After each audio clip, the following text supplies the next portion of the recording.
Dear listeners, welcome back to the Digital Adoption Show by WhatFix. We are those folks who practice and preach a lot about digital adoption.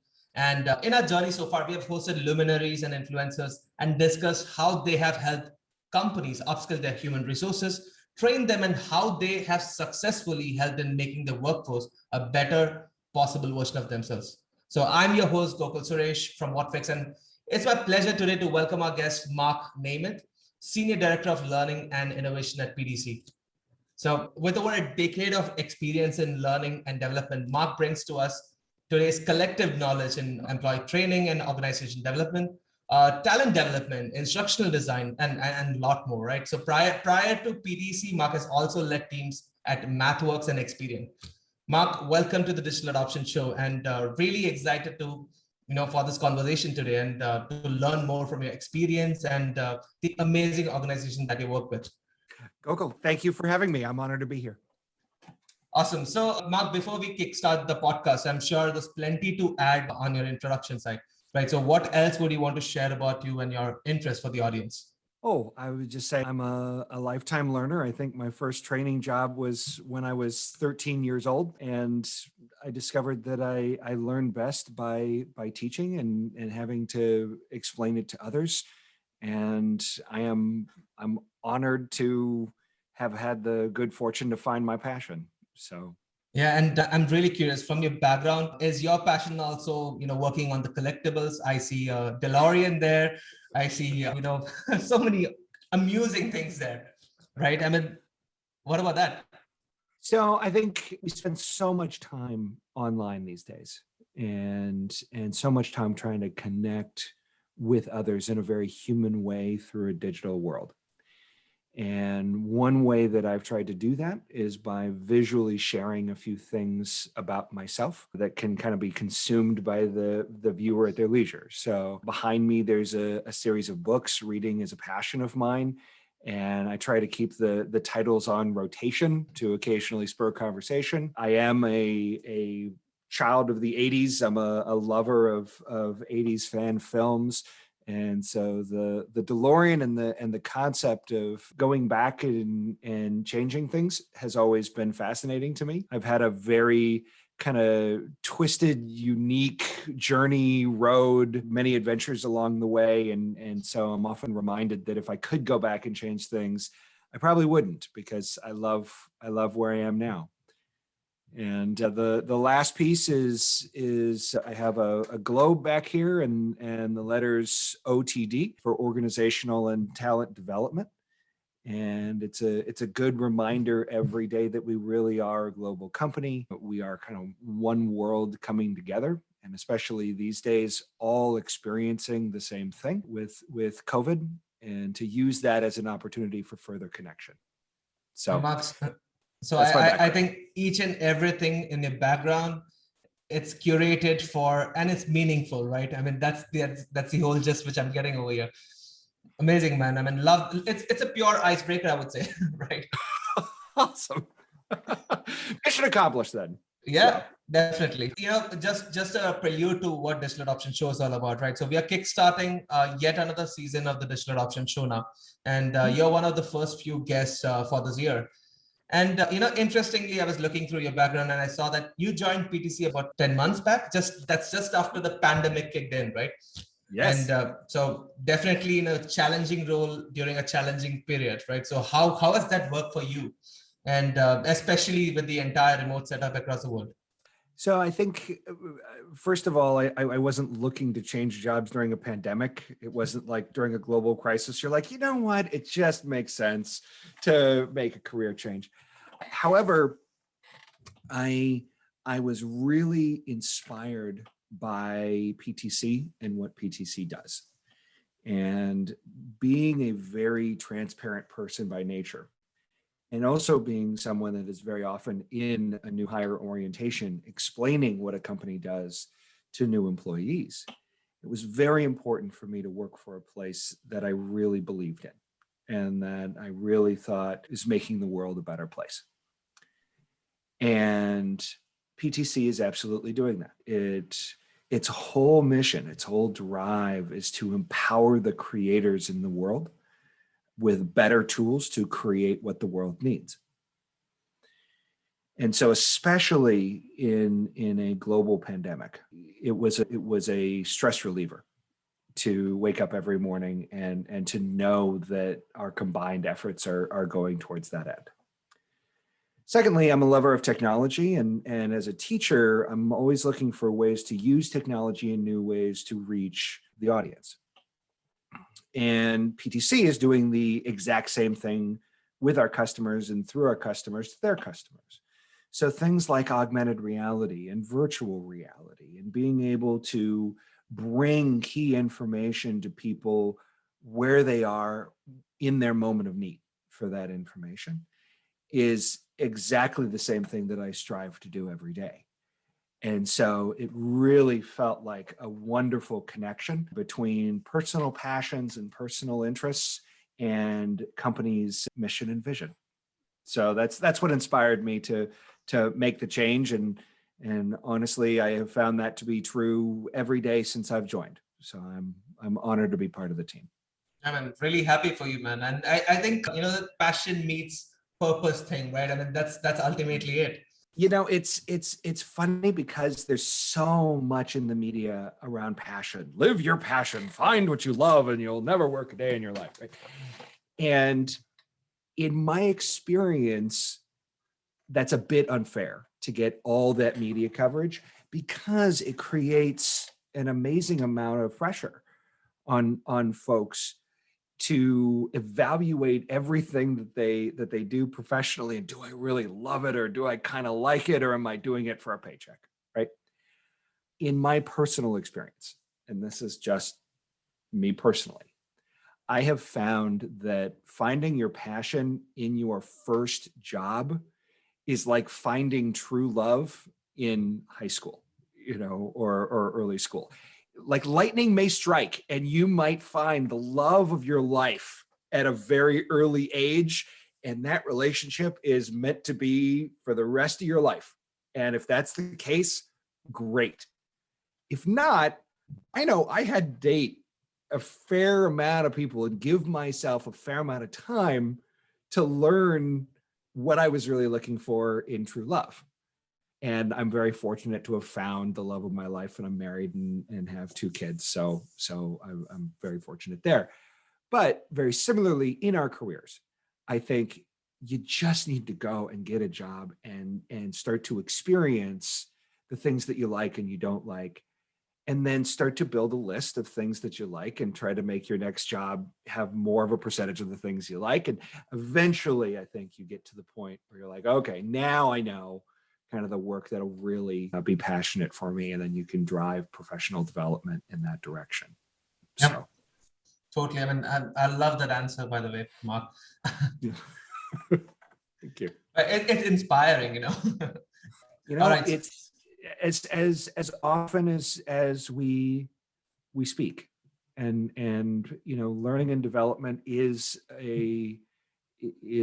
inspiration. It is that is our craft, is inspiration, right? Our calling is to change behavior in staff, either change it if they're doing the right things to do more of those right things, right? Or if it's they're not doing the things that we think would bring the results that we would like to see as a business, to help redirect those behaviors, right? Either way, it's inspiration. And in my humble experience, but if you're going to be inspiring, you need 2 things. You need an emotional connection with your audience, and you need a very clear call to action. And so, of all the world of corporate training that is out there, I personally have focused more on kind of the topics that HR and people teams focus on as far as people's skills, because they're not job specific, they're not company specific. And so I find I have a bit of an easier time in the inspiration department, because these skills will help you wherever you are, and you will have an emotional connection to wherever you are in your life. And it's a very clear call to action. If you can break down that behavior into bite-sized chunks to say, this is what you need to do in order to, kind of get where you want to go in your life. So all of that back to say, I'm so glad that you find it inspiring, because that's my measure for success. Yeah, absolutely. And, I love the way how you actually brought in some part of blended learning, some part of micro learning, and the different learning aspects also in the conversation so far. I mean, I don't know, maybe it's unconscious, but it just happened. I dream in this stuff. So we work in an amazing field. Yeah, absolutely. So that brings me to the same similar question, right? So the different types of learning methodologies that you adopt at PTC, right? What Yes. works over there? I mean, what all are the different methodologies that you guys vouch for, or pretty much has been successful at your end? So it really is a blend. And we have a bit of kind of an R&D lab within learning and development, where we are testing out new learning modalities to see if they work with this population. Corporate populations are very diverse. And as a result of that, you really need not only a diverse offering of learning modalities, to your point, you need them blended in the offerings that you have. So baseline are written learning modalities and visual learning modalities in a 2D space. So everything should be able to be consumed in a written format. So this is the articles and the how-tos and guides and all the rest of that stuff. And all of that should be translated into local language. So we're working to make sure that one central file of whatever that we're talking about can then be referenced in a local language. The second thing is we have a lot of visual learners. So that same kind of concept will go into then a small video. And it will say the same thing. It will just have a little bit of background music and a little bit of graphic to go with it for those that consume it that way. We then have open office hours, depending on topic. So if learners prefer to consume information socially and have that connection and be able to bounce ideas off of other people in the room, we do that, and we offer those office hours at different times around the world so that no one feels beholden to someone else's time zone. After kind of those basics, and there's a lot of content management and knowledge management just to make sure that the right kind of concepts are in those levels, we then start to add some newer ones. Right? So the concept of a podcast, strictly auditory, and in this case, not only auditory, but kind of in these bite-sized chunks. We are starting to roll out. It was kind of a default before I started that any live meeting where it was expected that all of the information that people would need would be presented in that meeting, it would simply be recorded in Teams or Zoom, and that link would be published. And the feedback came back that was like watching a 2-hour movie with no plot. People couldn't find where the key information was. It got really boring really fast to try to find it.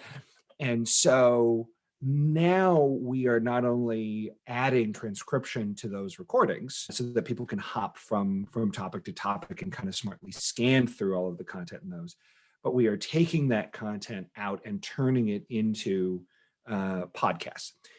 And what we're finding is that's actually a wonderful medium to highlight themes across meetings or across internal conversations as they apply to whatever subject that we're talking about. The other two areas that I would mention is augmented reality and virtual reality.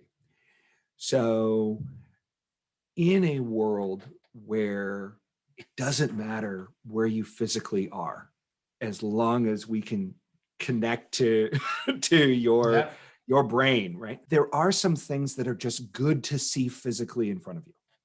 Right? So for example, when we talk about creating a vision and a mission and a purpose statement for your team, we use the analogy of a mountain and climbing a mountain, and the vision is at the top. And we talk about how goals can be like base camps to try to, get you up the mountain, and coordinating teams in order to reach that. It's one thing to say the concept of a mountain. It's another thing to have a three-dimensional model of a mountain in front of you in your living room, wherever you are, that you can kind of walk around and you can see. One member of your team might be coming to this mountain from one side and see certain aspects of this vision and the work to be done, and somebody else could come to the other side and see a different aspect of it. And we are all climbing our own personal mountains. So everyone's got their own unique, views into this illustration. And so where it is helpful to take that from 2D to 3D, we try to do as much as possible, because there's just more of a personal sense that this concept is mine and I can own it if I can bring it into my world, literally. And the last area, there's so many, but just off the top of my head, is virtual reality. And I'm really excited for the virtual reality space and kind of the XR space in general. I know Microsoft just announced Mesh and some amazing things going on there. In virtual reality, we not only have the ability to connect people wherever they are into a digital space and have people put on headsets and see their teammates' avatars in the same digital room, and have a digital whiteboard and have conversations as if you're in person. But also you can experience situations that either you would normally experience but may not see it from a certain angle, or you may not experience. So an example of seeing things from a different angle is we are working as part of all of our learning efforts to talk about bias and to talk about psychological safety and to talk about how, we really need to grow in our consciousness of our biases and how they affect our work. We're creating a virtual reality experience where you can experience a meeting from someone else's point of view.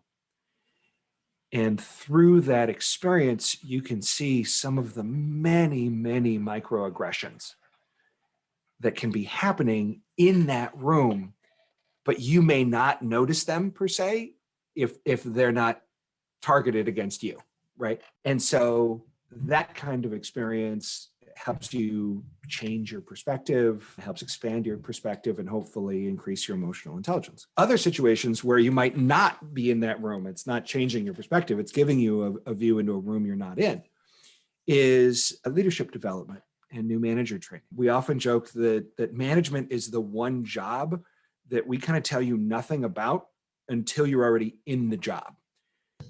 And so how can anybody who has never been a manager consciously make a decision of, yes, I want to be a people manager, right? So we're using virtual reality to record some first-person experiences where the viewer plays the role of a manager and has to have a difficult conversation, has to have a performance review, has to, be there as a support in the right way for a staff member that's going through something difficult in their lives. And it allows our leadership development program participants to see a very accurate experience and interact with a very personal way what the work is to be a people manager without having them to be actually in the room witnessing a private confidential conversation between a manager and a staff member. So those are some examples of the different learning modalities that we're exploring and trying to weave together into our learning offerings. Yeah, Did that answer your question? Yeah, that answers a lot of them. Great. But yeah, I love the way the conversation is going. In fact, whenever I talk to L&D professionals, that they keep juggling around with the different traditional methodologies that they use with L&D, right?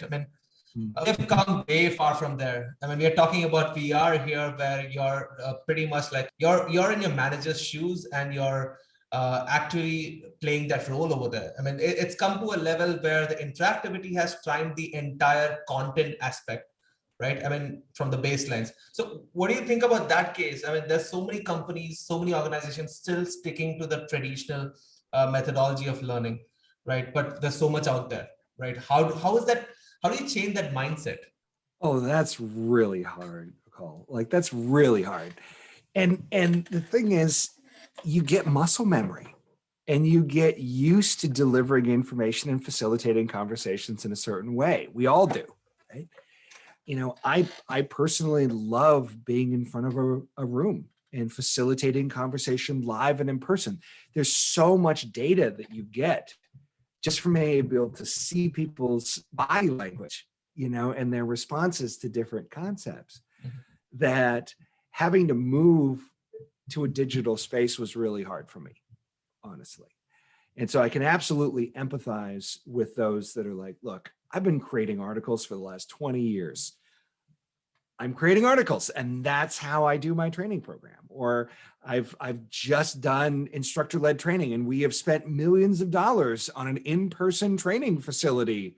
Like, that's what we're doing. Don't tell me to do something else. But I think if anything, if there is a bright side, if there is a silver lining to this past year of global pandemic and social unrest and all of the rest of the things that have really rocked our planet, I think it is that for the first time, really in human history, every single person on the planet has experienced the same thing at the same time. And when can you say that? Like, you just, that's not the kind of thing that you're able to say. And so it gives us a wonderful opportunity to lean in and say, we have had to put down our prior practices in order to be able to reach people digitally and connect with people digitally. Let's not lose that lesson, you know, as the world recovers from a pandemic. Let's not lose the awareness that we are gifted from those brave folks that are out there protesting and bringing to our attention the very real and very important social issues that are present in our world. Let's say yes and, right?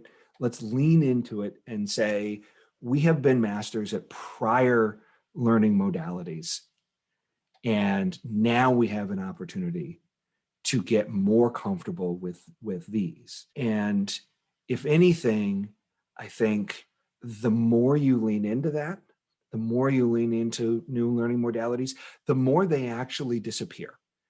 And you close the distance and you get actually a closer, more intimate, more powerful, inspiring connection with the people that you are trying to train than if you just stay with one modality or one style, regardless of how used to it you are. Yep. So everyone should just take that leap, right? Try it for themselves. Have the courage, you know, and I know that's really hard. It's jumping off a high dive, you know, but I think for those that have the ability, and not everyone has the ability, for those that have the resources and not everybody has the resources, and not everyone has the support of their companies to try new things. But in my experience, when you try it, you will discover a whole section of your population that gets unlocked and all of a sudden has much better engagement than you had before.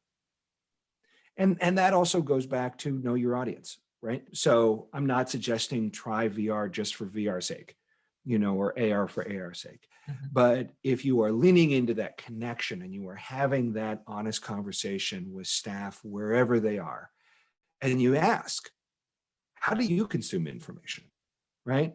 Like, if you're just learning something that you have a personal interest in learning, where do you go, right? And really take that in as a guide marker for the modalities that you should be adopting. You'll win. You'll be more successful. For us, it was, I go to YouTube for how-to videos, right? I listen to podcasts in the car. You know, our corporate headquarters is in Boston. Not great traffic, not known for wonderful traffic. So there's plenty of time in the car. That's time that people are consuming information anyway. They're looking at YouTube anyway for the small videos that tell them what they need. I don't need to know when you'll need it. You will know. I just need to know that whenever you do need it, it's easily accessible and you can find it, right? But leaning into that, I think people will find that it's not so scary after you take the leap.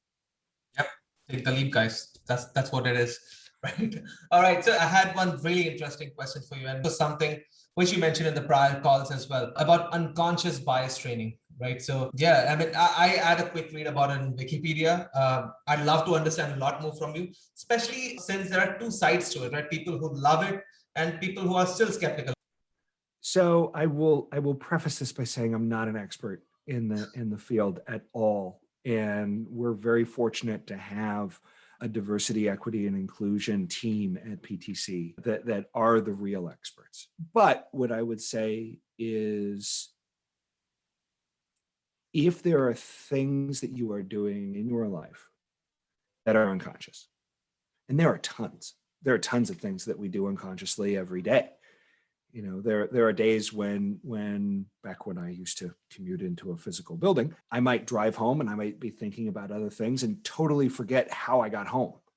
Like I was just on autopilot, right? So we all do things unconsciously. But if those things are making others feel uncomfortable or not valuing them as we should, then it behooves you and it behooves everybody to make those unconscious habits conscious so that you can work on them. And so at PTC, the concept of unconscious bias is really turning into a conversation around conscious inclusion and thinking proactively about when I walk into a room, physical or digital. Am I honoring everyone in the room? Am I being respectful of everyone in the room? Am I giving everyone in the room the chance to speak and have their ideas heard and honored? Even if you don't agree with those ideas or concepts, to recognize that everyone has a value in that room and to treat people as equals, I think is kind of the focus of where we're going with that. And for me, again, as far as inspiring goes, like any sort of increase in your awareness of self, your awareness of others, and your relationships with those is an increase in emotional intelligence. By definition, it is, right? And if there is one thing that has been shown to have a direct correlation with your career, it's emotional intelligence. Ironically, it's not IQ. It's not personality. It's not any of these other things, right? It is literally the more emotional intelligence that you have, the better you will do in your career, regardless of role, regardless of career. And so this kind of work to increase awareness, I think really just benefits everyone, regardless of background or history. Yep, absolutely. I mean, it reminds me of one of the groups that I had back in college, and we call it EQ with IQ. So Nice. yeah, so I mean, we had a lot of fun conversations there, and yeah, a lot of emphasis on emotional quotient and intelligence over there. Yeah, absolutely. Well, and it takes a village. It takes a team, right? Because you're starting with something that you aren't conscious of, right? And so the only way to address something that you're doing unconsciously is to make it conscious, right? So you need to have an environment where people who are conscious of what you're doing feel comfortable and have the trust to actually raise it, right? It's like in public speaking classes that we offer. We actually have a clicker on one terrible day. Nobody likes this day in public speaking class, but it's valuable. It's when you are speaking, you have unconscious crutch words that you use, right? So, right, all of these things that we say unconsciously as a way to give our brains more time to figure out what we actually do want to say. So in that class, when you use a crutch word, somebody in the class will click the clicker, and there'll be an auditory sound to let you know you just use a crutch word. And it's amazing how at the end of the class, 90% of crutch words are gone from everyone in that room because you have been able to make that transition from unconscious to conscious. And so my hope is that in going through some exercises on conscious inclusion, we can bring some of those things to light and then have an environment where people can give that clicker sound to biases that they witness in work and help everyone else grow in their awareness. Yep, this has been really interesting. So, Mark, I have the closing session of the podcast, and there's a short rapid fire round. I just want to just shoot some questions to you. So, already, let's do it. Yeah, let's do it. Right. Okay. So the first one goes: what are your favorite books that you recommend to all who are listening to this podcast?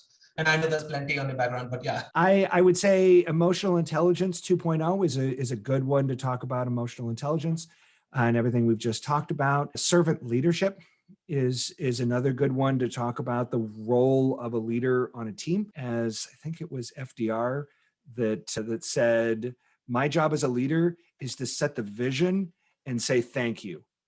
And after that, it's to get out of the way, right? And then I would say, oh boy, there are so many. Anybody who hasn't read Harry Potter should probably read it just to know what the world is talking about. Find a book or a magazine that you're interested in, and that would be the book and magazine that I would recommend you read.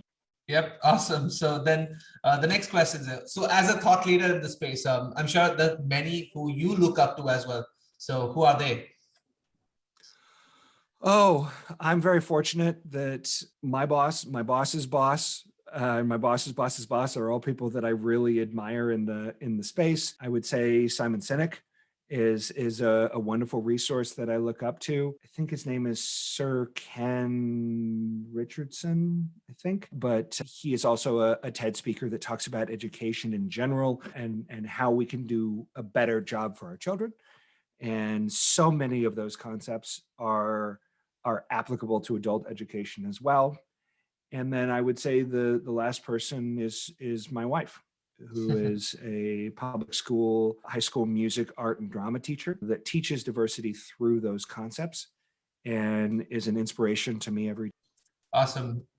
And then, here's a question on L&D. So L&D is constantly changing, right? So what are the new technological editors to L&D that you're really rooting for? I mean, I'm sure VR and AR comes there, but what are you really rooting for, let's say, at least the next 2 years? I am really rooting for the AR glasses that can come out and be lightweight and can be low cost enough that we really can have, like, everyone in a company have one, because I think we're not going to lose the concept of working remotely and being accessible, but the more we can give people the technology and also make it out of the way and easily consumable wherever you are, I think that will be an amazing leap forward for getting information to people in the flow of work when they need it. Perfect. And the last question. So this is something that we ask all the guests in the podcast. So what is that one word or phrase that comes to your mind when I say digital transformation and adoption? It's a quote, actually. It's, if I had more time, I'd write you a shorter letter. And so I think with digital adoption, the concept is, as trainers and as educators, let's take the time to write a shorter letter, because if we do, it will be more helpful to the people that we serve. Yep, that's just perfect.